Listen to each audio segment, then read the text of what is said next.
Assalamualaikum warahmatullahi wabarakatuh. Welcome back to my channel. Oke, saya ucapkan terima kasih buat teman-teman yang sudah hadir di channel Babang Franky. Saya doakan semoga kalian selalu diberi kesehatan, dimudahkan rezekinya, dan juga dilancarkan dalam segala urusan.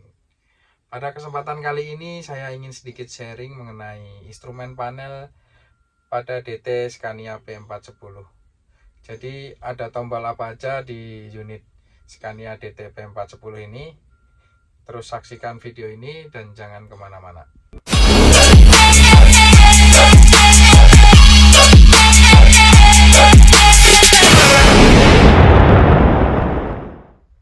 Ya, ini dia teman-teman instrumen panel yang ada pada unit DT Scania P410. Bisa teman-teman lihat sendiri ya, ada apa aja di sini. Oke, ini akan saya jelaskan satu persatu. Mulai dari atas, ini ada radio komunikasi yang biasa digunakan oleh operator unit DT untuk berkomunikasi dengan unit lain ataupun dengan pengawas area. Kemudian yang di bawahnya lagi ini ada head unit dari unit DT ini sendiri ya teman-teman ya. Jadi udah dibekali oleh head unit. Kemudian di sisi bawahnya lagi bisa teman-teman lihat, ini ada switch untuk mengatur suhu AC. Jadi ketika ini kita putar ke arah kanan, suhunya akan menjadi lebih hangat, dan kita ini putar ke arah yang tanda warna biru, suhunya akan menjadi lebih dingin ya teman-teman ya. Kemudian yang di sisi tengah ini adalah switch untuk mengatur arah hembusan angin dari AC ya. Bisa kita putar tergantung selera kita mau diarahkan kemana hembusan anginnya. Bisa ke arah kepala saja, arah kepala dan kaki, atau ke kaki saja. Kemudian yang di sebelah kanannya lagi ini adalah switch untuk mengatur kecepatan blower AC atau kecepatan hembusan angin dari AC ya teman-teman ya. Ini semakin banyak angkanya akan semakin cepat. Oke, selanjutnya yang di sisi bawahnya, nah ini ada kabel ya. Ini kabel aux dari head unit tadi ya. Ini modifan, ini bikinan kita sendiri untuk memfasilitasi operator supaya bisa musikan ya ketika mengendarai unit Scania P410 supaya tidak bosan. Kemudian yang di bawahnya lagi ya, ini ada switch lampu. Switch lampu ini ketika kita tekan, nah ini posisinya saya tekan paling ke bawah. Ini posisi lampu akan secara terus-menerus nyala. Ketika ini saya naikkan, nah ini lampu akan mati. Tapi dia akan nyala ketika pintu dibuka. Ketika pintu dibuka, lampunya akan menyala. Nah, ini ketika saya ketik ke posisi atas, ini lampu akan mati sama sekali ya teman-teman ya. Nah, ini saya hidupkan lagi untuk menambah penerangan. Kemudian yang di sebelah kanannya, ini ada switch untuk mereset fatigue warning ya. Jadi di unit-unit yang ada di tambang itu tiap unit yang bergerak wajib dilengkapi dengan yang namanya fatigue warning. Itu fungsinya untuk mencegah operator supaya tidak fatigue saat mengendarai unit ya. Jadi nanti ketika alarmnya berbunyi, nah ini tinggal kita ketik gini aja, nanti alarmnya akan mati. Jadi setiap beberapa menit alarm itu akan bunyi dan operator harus menekan ini agar alarmnya mati. Kemudian yang di sebelah kanannya lagi ya, ini ada switch untuk menghidupkan dan mematikan AC. Nah, yang ini tadi switch untuk kecepatan blower AC-nya, dan ini untuk mengatur suhunya.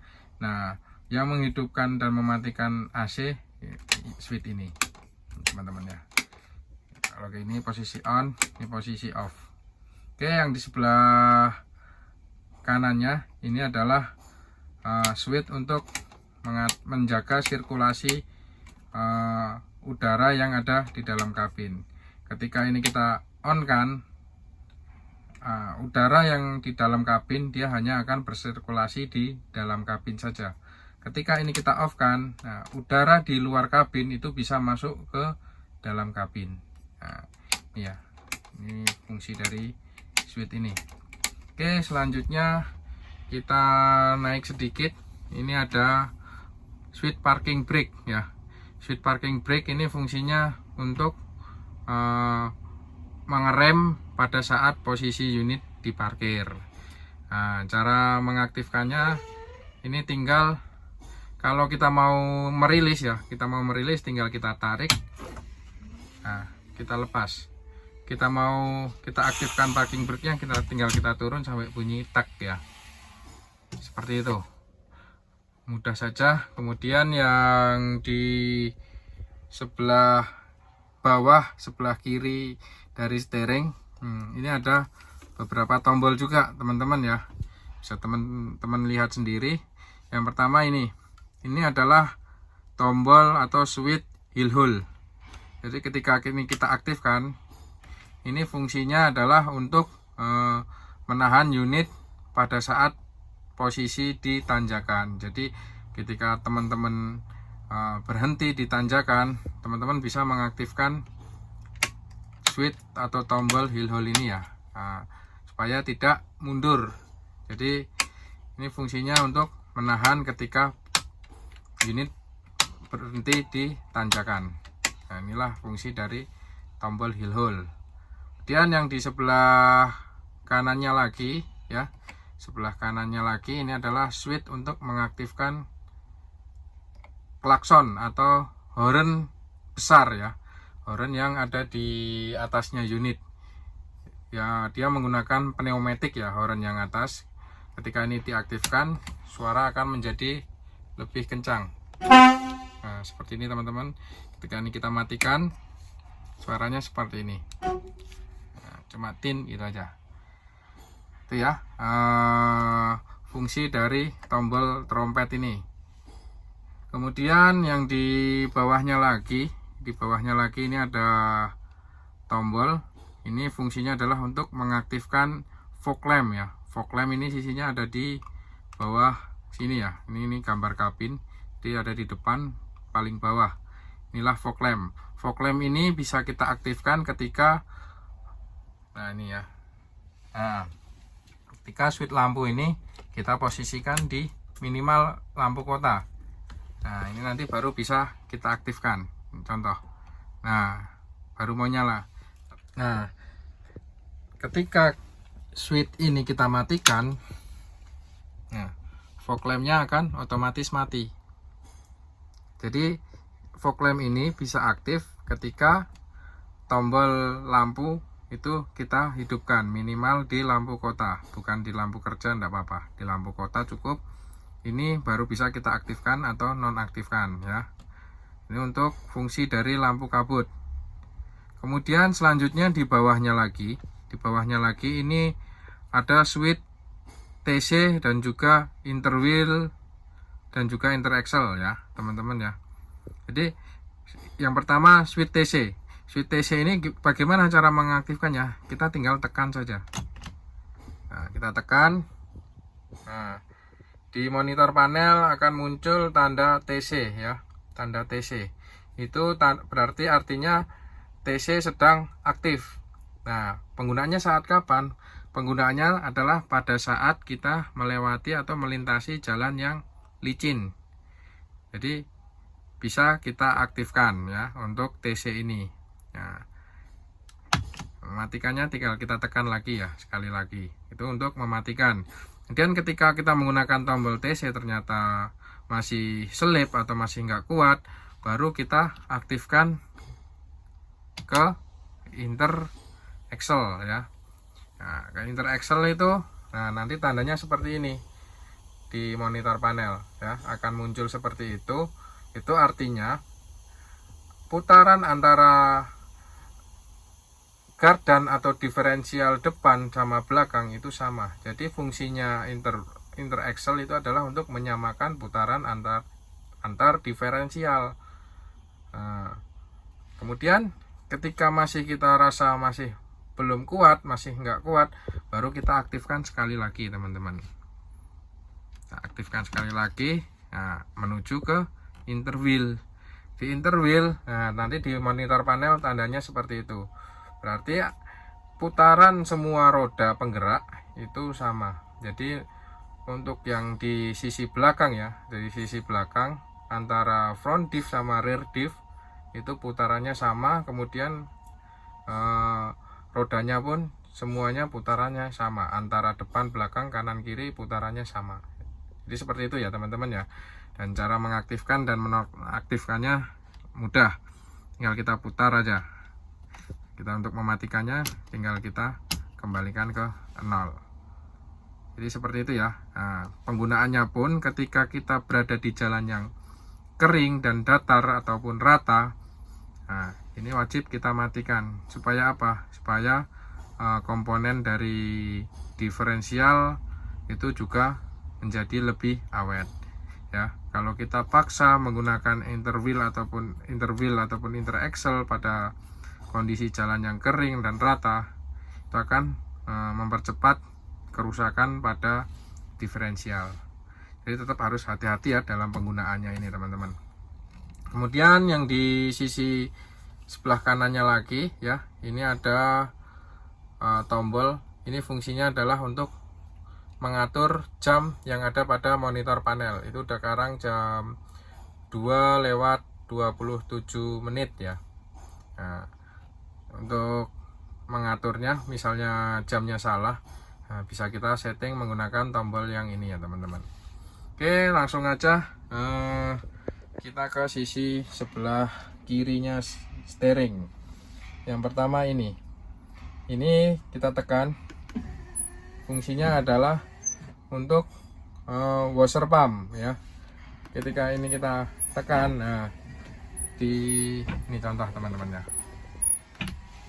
Nah, ini akan keluar airnya. Ini adalah untuk mengaktifkan washer pump. Ini kemudian ini adalah untuk mengaktifkan wiper. Ketika kita hujan ya kan, cara mengaktifkannya tinggal kita putar. Nah, semakin kesini akan semakin cepat. Nah, untuk mematikannya paling bawah ya teman-teman ya. Kemudian untuk lampu sen, ya ini karena ini mobil-mobil Eropa ya, seperti mobil-mobil Eropa, untuk mengaktifkan lampu sen ya ada di tangan sebelah kiri. Jika ke sana berarti sen kanan. Kita tarik, dia akan ke sen kiri. Oke. Itu aja yang di sebelah kiri ya. Kita lanjut ke sebelah kanan dari steering, yang di kanan bawah terlebih dahulu. Oke, ini ada apa aja? Yang pertama dari sisi bawah dulu aja. Ini adalah switch PTO. Fungsinya kita untuk mengaktifkan PTO ketika kita mau menggunakan lever dam untuk dumping unit DT ya. Misalnya kita bawa material mau kita dumping, sebelum kita dumping kita aktifkan PTO nya terlebih dahulu, harus kita on. Caranya gampang. Kalau untuk unit Matic ya, seperti Scania P410 ini, cukup kita tekan ini saja. Nah, ketika aktif, nah itu akan muncul tanda di monitor panelnya, berarti PTO aktif. Untuk mematikannya pun tinggal kita tekan saja. Oke, itu mati. Oke, selanjutnya di atasnya ini ada switch lampu ya, tadi udah kita singgung sedikit. Untuk mengaktifkan lampu, ini adalah lampu kota, ini untuk adalah lampu kerja. Itu kemudian ini adalah tombol hazard ya, untuk mengaktifkan hazard.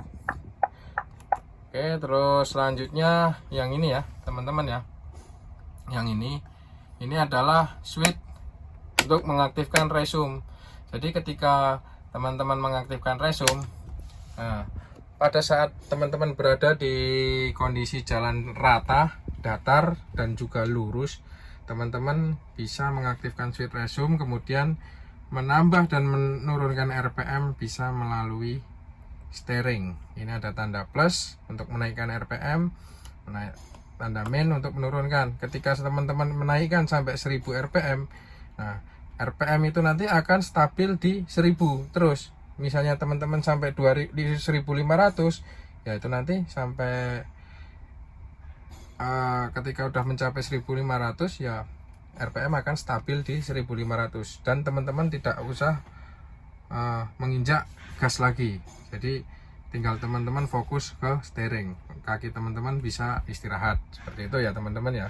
Itu untuk digunakan pada jalan rata dan lurus ya teman-teman. Nah, untuk mematikannya tinggal teman-teman tekan off ataupun bisa menginjak pedal brake. Nanti untuk rpm nya akan otomatis turun seperti itu ya teman-teman. Oke, untuk selanjutnya kita lanjut lagi di sebelahnya. Ini ada switch ya. Ini fungsinya adalah untuk mempercepat suhu kerja engine. Jadi ketika teman-teman berada, unit teman-teman itu udah lama tidak digunakan, tidak di running, nah teman-teman aktifkan ini untuk mempercepat suhu kerja engine supaya panasnya cepat tercapai, sehingga unit lebih aman lagi untuk dioperasikan. Seperti itu teman-teman. Kita lanjut ke sebelah ya. Nah, ini ada yang namanya switch retarder dan ini switch exhaust brake. Bedanya apa? Sama-sama berfungsi untuk ngerem, tapi mereka mempunyai fungsi yang berbeda. Nah, ketika ini switch retarder ini yang di brake adalah sisi output dari transmisi ya teman-teman ya. Sisi output dari transmisi. Nah, kalau exhaust brake ini yang di brake adalah sisi engine. Jadi output dari exhaustnya engine itu valve-nya akan ditutup, sehingga akan membantu yang namanya pengereman. Nah, fungsi retarder dan exhaust brake ini hanya untuk membantu pengereman, bukan digunakan untuk memberhentikan unit ya. Ini beda dengan unit-unit alat berat. Kalau untuk unit Scania mereka hanya digunakan untuk membantu pengereman, proses pengereman, dan boleh diaktifkan keduanya ataupun satu-satu, mau exhaust brake atau retarder. Itu ya teman-teman ya. Nah, ini nanti ketika mereka diaktifkan, nah ketika kita menginjak pedal brake ya, ini akan otomatis bekerja, entah retarder ataupun exhaust brake-nya mana yang kita aktifkan. Kalau keduanya kita aktifkan ya keduanya akan ikut bekerja, selain dari leaning brake yang ngebrake roda ya teman-teman.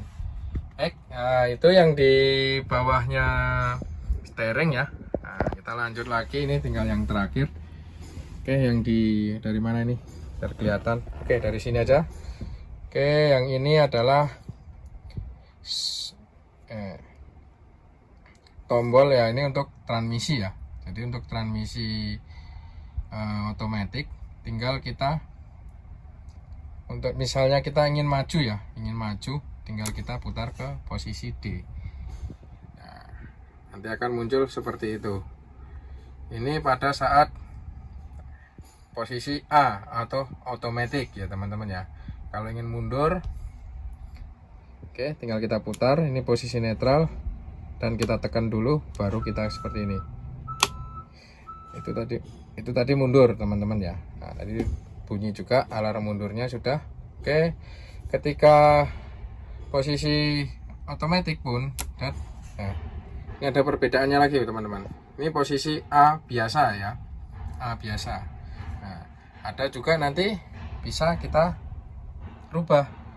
Nah, ini ya, kita coba ya. Nah, kita tekan sekali. Nah, maka nanti di panel akan muncul seperti itu, A0. Ini fungsinya ketika kita gunakan di jalan off-road ya. Jadi ketika di jalan off-road, nah, itu kita gunakan yang AO atau off-road otomatis ya. Oke, selanjutnya ini kita netralkan lagi. Nah, kita mau kembalikan ke normal, tinggal kita tekan sekali lagi seperti ini teman-teman. Nah, itu akan kembali menjadi anormal ya, otomatis normal. Oke, ketika kita ingin menggunakan switch manual ya, switch manual. Nah, caranya seperti ini teman-teman. Nah, di sini ini ada tombol. Ini biasanya ada tulisannya A atau M ya, otomatis atau manual. Ketika kita ingin menggunakannya secara manual, tinggal kita tekan ini sekali lagi teman-teman. Kita pencet. Contoh ya. Nah, kita masukkan ini. Untuk memasukkannya tetap sama ya, walaupun nanti otomatis, otomatis ataupun manual. Nah, ini tetap kita kalau mau maju posisi D. Setelah posisi D, nah, di panel akan muncul seperti itu teman-teman, huruf M ya, artinya manual. Dan untuk menaikkan tinggal kita tekan itu, nah, menjadi 2, naik lagi 3. Untuk menurunkannya kita turun ke bawah, nah, 2, 1. Tinggal kalau mau merubah jadi matic lagi, tinggal kita tekan sekali lagi ini teman-teman. Nah, bisa teman-teman lihat, dia akan berubah menjadi A lagi. Itu ya, yang di sisi kanannya. Jadi ini untuk tuas transmisi teman-teman ya. Ini untuk tuas transmisi yang matic ya. Jadi seperti itu penggunaannya. Kemudian di sisi steering ya, di sini ini fungsinya adalah untuk menggerakkan atau mengecek di monitor panel. Nah, ini kalau ke atas ini adalah nilai-nilai, kemudian ke bawah ini ada banyak ya, ada peringatan, pemeriksaan awal, dan menu-menu yang lain juga banyak. Untuk kembalinya kita panah ke kiri ya. Oke, ke kanan ini nanti ada pressure angin ya, kemudian ada bahan bakar dan juga tekanan turbo charge, dan masih banyak lagi ya. Jadi fungsi tombol ini adalah untuk menggerakkan monitor panel. Kemudian yang ini tadi udah saya jelaskan, fungsinya adalah untuk resume ketika kita gunakan di jalan datar tadi ya, untuk menstabilkan RPM sehingga kita tidak perlu menginjak pedal gas dan cukup mengoperasikan lewat steering. Oke, itu aja ya yang dapat saya sampaikan ke teman-teman. Semoga bisa bermanfaat buat teman-teman semua. Apabila ada kesalahan, saya mohon maaf. Ataupun ada beberapa pertanyaan dari teman-teman yang ingin teman-teman tanyakan seputar unit Scania, bisa teman-teman cantumkan di kolom komentar. Insya Allah nanti akan saya jawab, dan apabila memang perlu saya bikin videonya, akan saya bikin videonya untuk teman-teman semua. Baik, cukup sekian. Assalamualaikum warahmatullahi wabarakatuh.